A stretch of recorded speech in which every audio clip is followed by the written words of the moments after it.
Welcome to this episode of the 5% podcast, and welcome back.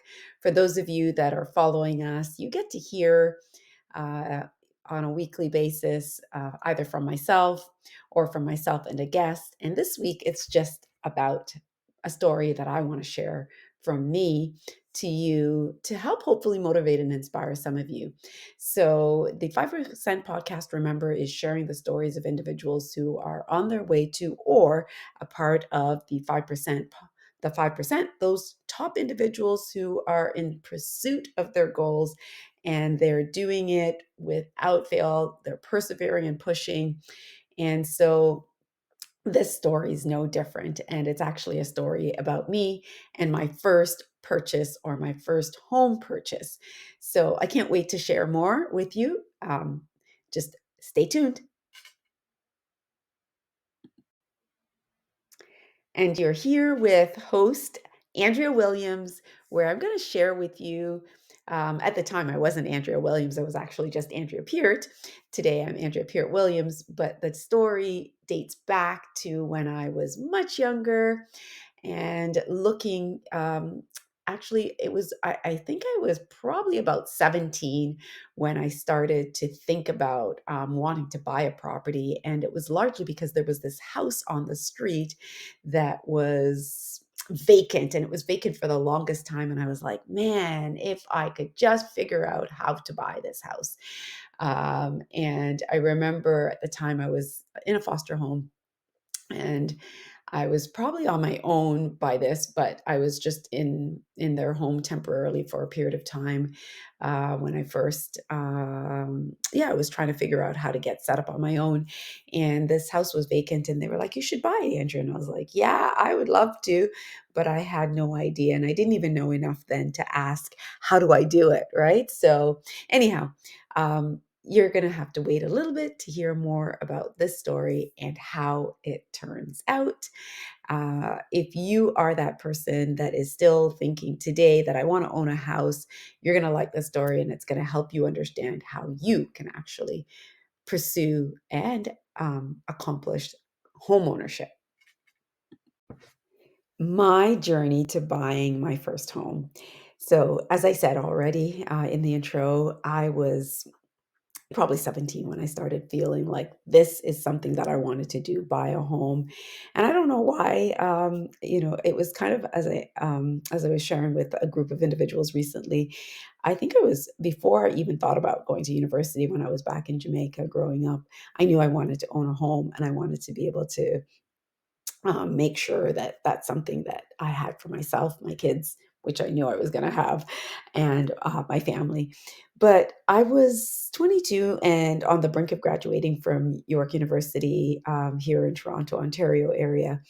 And I was getting ready to embark on the next chapter of my life, right? I was finishing school, university, and looking at what next? What am I going to do with my life?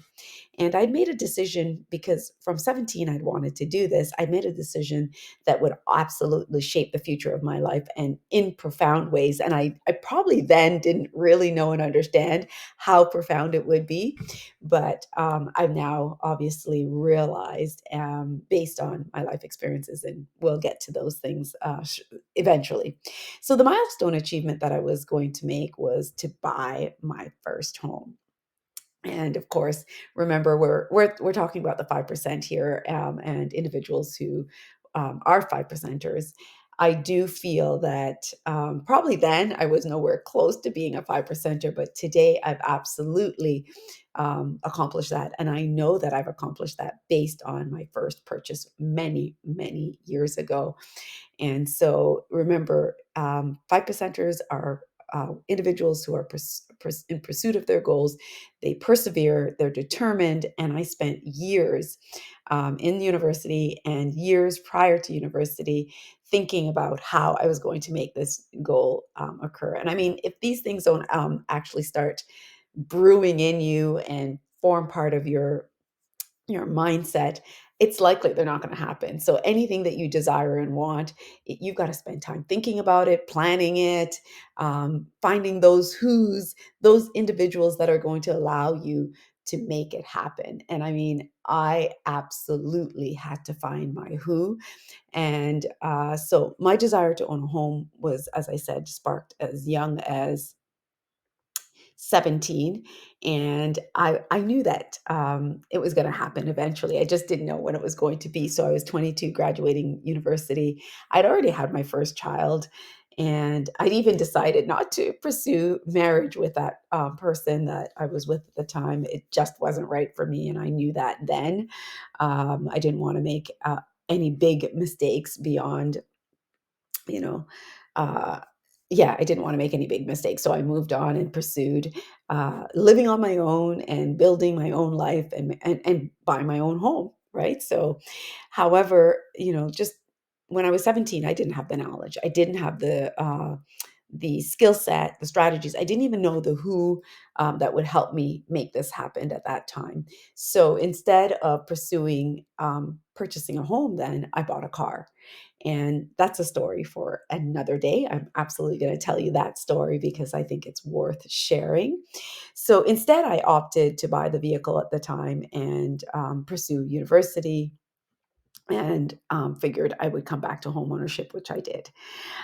So fast forward, many years after, or just as I was finishing up university, that dream of owning a home still burnt brightly, and I still really wanted to do that. And so as I approached graduation, I realized that I needed to find my who. And that who was a realtor that I met, and really, she was just introduced to me by someone who knew my desire, and usually that's how you find your who's, right? Someone introduces you or extends, their expertise to knowledgeable experts that they know that can help you achieve your goal. So as I met my who, this great realtor that was able to understand what I wanted to accomplish, and that I wanted to stay in a certain budget because the salary that I was being offered. So upon graduation, I had an offer for a full-time job, and it was as a school teacher, because that's what I went to university for. One of the things that I studied was psychology and education, and so I graduated, and I was able to land my first job before I was out of school, and before I even purchased, before I purchased my home, or as I was purchasing my home, I had a job offer, but I hadn't actually started as yet. So it was only a few months after graduation I would begin this job. And so I think I felt confident that knowing that I would have an income, I'd be able to afford this home. And of course, I made sure that the realtor kept that price range within my income range, the fact that I had a child, and eventually I was going to have a student loan to pay. Part of how I got the capital for this property was setting aside some of my university student loans to make sure that I would have money to be able to buy this home. Right, so I had my 5% down, and my first down payment or deposit towards that property. So I'm going to come back to a little bit more of this shortly. We're going to just take a pause and a break, and then I'm going to explain to you how I was able to eventually secure a mortgage. It wasn't easy. I've created this free resource for every single individual who wants to work towards being a 5%er. It is a great tool. It's called the 5% Accelerator. It can help you master your business with 5 transforming habits. It's both a guide and a workbook, and the link is available at our website in our bio. Please ensure that you click the link and get your copy now. So, the path to finding and securing a mortgage is never easy. It wasn't easy for me then, and it's probably not easy for you today. It proved to be extremely daunting and a difficult one. I was rejected by a bank, my own bank, and bank after bank said no. And so I faced the prospect of not having my dream realized or put on hold again. And I was like, I can't do this. I'm not 17 anymore. I have my first child. I'm graduating from school, starting my first career. This has to happen now. And so I refused to be deterred and to have to put off into the future. So I was determined to find a solution, and I sought out the expertise of my realtor because I know I needed a who. My realtor was my who to help me get on track to buying this home. She was going to help me find the home, and she was also going to help me find the mortgage agent or the lender that would provide the mortgage that I needed to secure this property. And I don't know, I've been reading this book, great book called Who Not How. And I didn't know then the term and understand the concept then, but I absolutely know now when I was saying to her, look, I've been to my bank, I've been to multiple banks, and no one is committed to giving me a mortgage at this point. Who can you find that can help me? I need a who. And so my realtor, she was great. She truly believed in my vision and was willing to go the extra mile to help me achieve it. And I'm so thankful for her. I'm so thankful for her because without her leading me to my who, it was going to be even more challenging. And I wasn't willing to put off any further my goal. So with the support and guidance with her from her and the mortgage agent that she brought me to, I was able to navigate the complexity of the real estate market and the mortgage lending environment and successfully secure a mortgage. Yeah, hallelujah. I was so excited. Um, it meant that I could now purchase my first home, and I felt totally empowered when I was successful at acquiring that mortgage. It was a big accomplishment. It was probably equal to finishing university and feeling such a big accomplishment and sigh of relief. It was an major accomplishment. And so it was a moment of triumph for me. It was one that filled me with pride, a sense of accomplishment unlike any other. I mean, I was just so thrilled. And it was all happening. I was graduating from school, getting my first career started in the near term, and buying my first home. I'd already had my first child, and I was thrilled. So, owning my first home at age 22 was more than just a financial milestone. It was a testament to the power of perseverance, resourcefulness, right? Finding that who, never giving up, and my unwavering determination. I wasn't willing to give up. And I mean, I didn't give up at 17. I just didn't know how then. And it wasn't as pressing and probing as, pursuing university and, ensuring that I accomplished post-secondary. So all that taught me so many invaluable lessons about resilience, like who I am, self-reliance, and the importance of never, ever, ever giving up on your dreams. And I'm telling you, you can't give up on your dreams either. You've got to be um, pushing and persevering and just, making sure that you get to accomplish this. Find your who. Find your who or who's to ensure that you're able to accomplish your goal. And if homeownership is one of them, do it. It could be any number of other things that you want to. Maybe it's going back to school because you never did it and you wanted to. Just make sure that you don't give up and you pursue that. Today, as I look back on that journey, I'm so grateful for the challenges I faced and the obstacles that I had to overcome. I needed to go through all of those things to make me who I am today and to get me where I am today, because I absolutely wouldn't be the person I am today without all of those things. They were the fuel that propelled me forward, driving me to reach for greater heights and achieve even bigger dreams. And while the road to homeownership may have been long and arduous, the rewards it has brought me, my daughter then, my husband, and my family today is security, stability, and a place to call my own then. And it helped build the future that I didn't realize that it was doing. But my current life and my current experiences, it really did help me get to where I am today. And And it made all the struggles, all the challenges so worth it, right?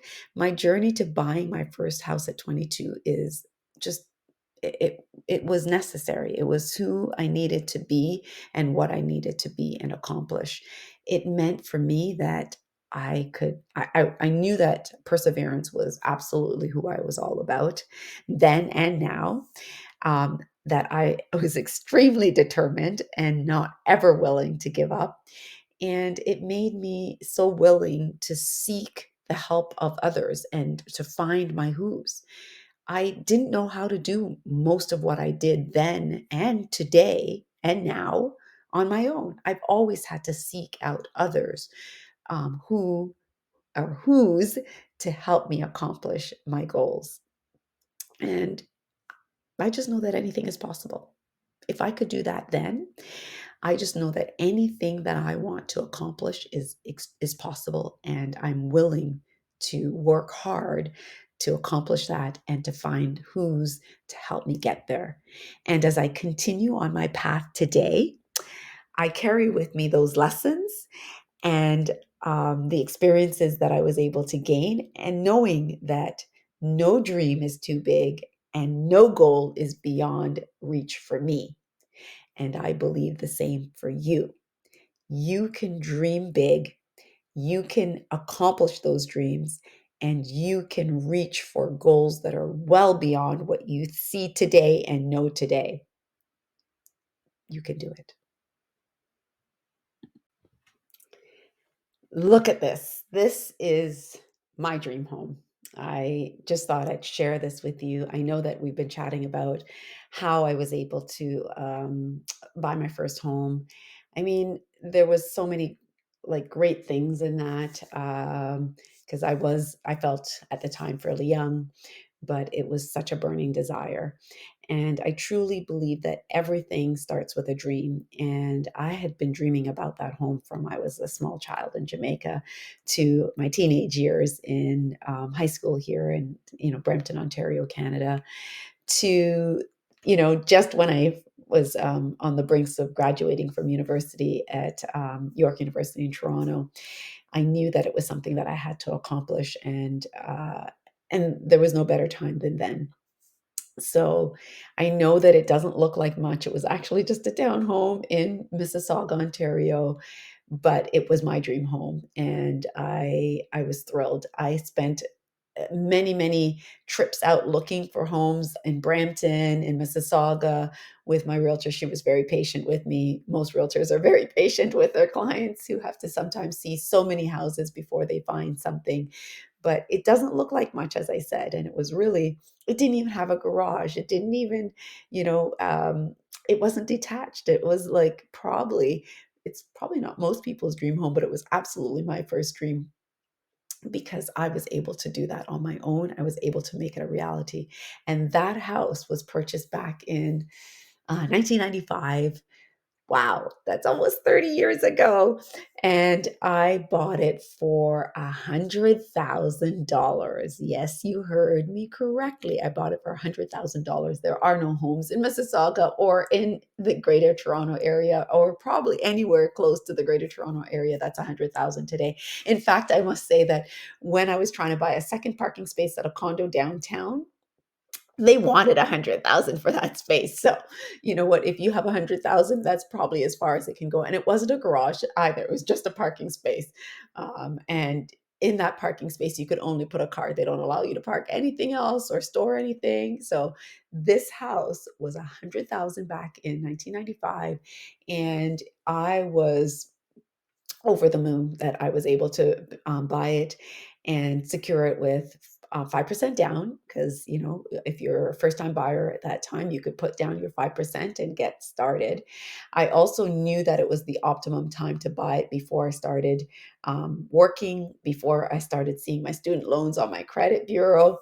And so I was able to afford it because of the price range. And I'd seen prices in the 140, 130 range. Yes, there was prices well under 200,000 back in those days, but they just all seemed too out of range for me. And I'd already, I didn't have a good sense of how to work out numbers then as I do today, but I knew that based on the numbers that I worked out then, that 100,000, maybe 110,000 was the max that I could go.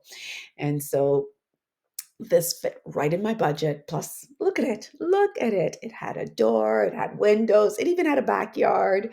And so I think I even got to put a swing set in there for my daughter, which was so amazing. A swing set, and eventually we put a trampoline. So my dream home, 100,000, 5% down, 5,000 down, and the mortgage payment was actually, the mortgage payment was pretty high because the interest rates then were much higher then, which we're now seeing, right? I was closer to 10% in terms of my interest rate. So it was pretty high. So the numbers, today, yes, the high interest rates are really hard to work with based on our current, mortgage balances or prices of homes. But then it was all within my means. I could afford. It was a baseboard heating, so I learned quickly that the baseboard heating was a pretty expensive way to heat a property. But I kept things reasonable, put on socks and sweaters to keep the temperatures low so that I could afford it, and I worked really, really hard to make sure that yeah, I didn't lose that dream home because I didn't work hard to gain it to then lose it. So those mortgage payments, I never missed one, never missed my taxes, never missed any utility bills. I worked hard. You can work hard, you can do it. And this or something like this, whether it's a condo or a triplex that you share with a few other, family members or some other friend that is looking to get started in real estate as well, you can make it happen. You may have to be a little bit more creative and unconventional today, but I took on an unconventional mortgage then, and I went and found my who to help me get that mortgage. You already heard that part of my story. You too can find some creative and unconventional ways to get your first home, your first dream property. It doesn't have to be that detached home with the white picket fence and all that doesn't really exist today, and may exist, but not for you or not for me. So just remember, your dream property, home, could be anything that you are able to afford and accomplish either on your own or in collaboration with someone else that you know well enough to partner with. I would love to hear your story. Hi everyone, this is Andrea Williams, Keen Group. I was just passing by my old hood. I'm actually going to look in the back here. I was actually trying to show Ariana where I used to live. This was number 7, Faulkner. The unit is just behind me there, and it's kind of cool. When I left here, Tanisha, my eldest daughter, who's now 27, was like Ariana's age. She's now 8, Ariana. She didn't come out, but it's kind of cool. We're just taking a look at the old hood behind me, the old house. Someone's done a really nice garden now. Yeah, and now I'm moving to New Beginnings, downtown, Toronto, that is. Anyhow, signing off, Andrea Williams with Keen Real Estate Group. I've created this free resource for every single individual who wants to work towards being a 5%er. It is a great tool. It's called the 5% Accelerator. It can help you master your business with 5 transforming habits. It's both a guide and a workbook, and the link is available at our website in our bio. Please ensure that you click the link and get your copy now. Thank you for joining me on this episode of the 5% podcast on how I was able to buy and secure my first home and all the amazing lessons it taught me. I hope you will be inspired to go and buy your first. And if you still are not inspired, you still don't know how, please connect with me, connect with us, and I can absolutely help you get on track. Also, don't forget to like, subscribe, and share this with anyone that you know can benefit from this episode.